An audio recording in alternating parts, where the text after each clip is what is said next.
Assalamualaikum warahmatullahi wabarakatuh. Nama saya Abdul Razak dengan NIM 21045027 dari Prodi Pendidikan Geografi. Pada kali ini saya akan menjelaskan tentang komposisi tanah. Pengertian tanah. Sebelumnya sudah kita bahas tentang tanah. Sekarang saya ulang lagi. Tanah adalah sistem 3 fase yang mendukung air, udara, bahkan mineral dan organik dari jasad hidup yang berpengaruh sebagai faktor lingkungan bumi. Pengertian komposisi tanah. Komposisi tanah merupakan komponen penyusun tanah di mana tanah berkembang dari bahan induk yang berasal dari batuan induk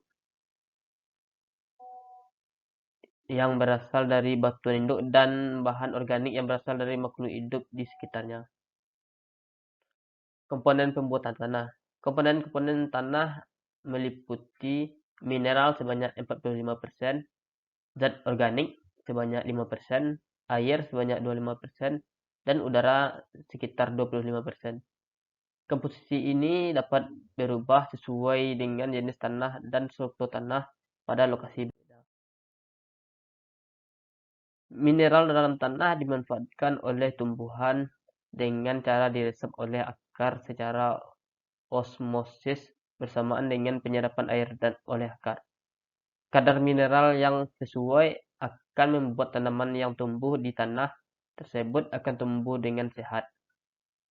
Sedangkan zat organik dalam tanah merupakan sisa makhluk hidup yang telah mati kemudian akan diuraikan oleh dekomposer berupa bakteri dan jamur.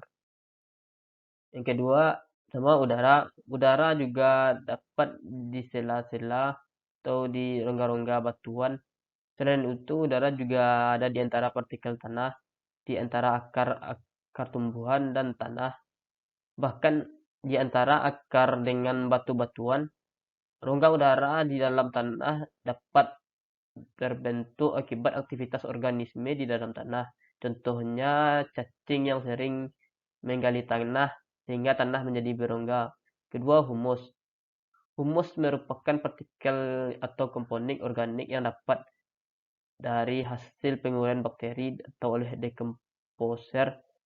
Tanah berhumus merupakan tanah yang memiliki sifat gembur dan memiliki pori-pori, timbul adanya rongga udara di sana, sehingga sirkulasi oksigen akan terbentuk di tanah yang menyebabkan tanah menjadi subur.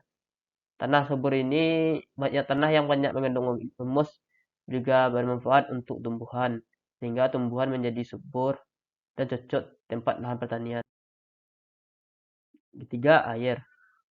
Berbagai makhluk hidup yang tinggal di permukaan tanah pada umumnya membentuk kelembapan di bawah tanah. Kelembapan di bawah tanah menunjukkan kandungan air di dalam tanah. Air yang ada di dalam tanah juga diserap oleh tumbuh-tumbuhan dan regenerasi akar dan pertumbuhan di tumbuhan-tumbuhan. Selain itu, air di dalam tanah juga dimanfaatkan oleh makhluk hidup untuk mencukupi kebutuhan hidup. Air juga digunakan oleh manusia untuk mandi, melakukan aktivitas lainnya. Terakhir, mineral. Adanya komponen mineral dalam tanah menyebabkan sifat-sifat karakteristik pada tanah berbeda. Umumnya berasal dari pelapukan batuan.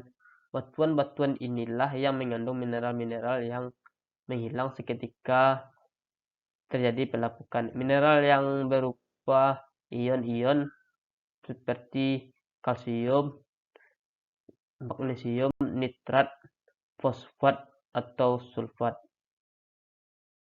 Komponen organik. Tanah adalah tempat dari berbagai macam makhluk hidup tinggal, mulai dari jamur, serangga, alga, dan berbagai makhluk hidup lainnya.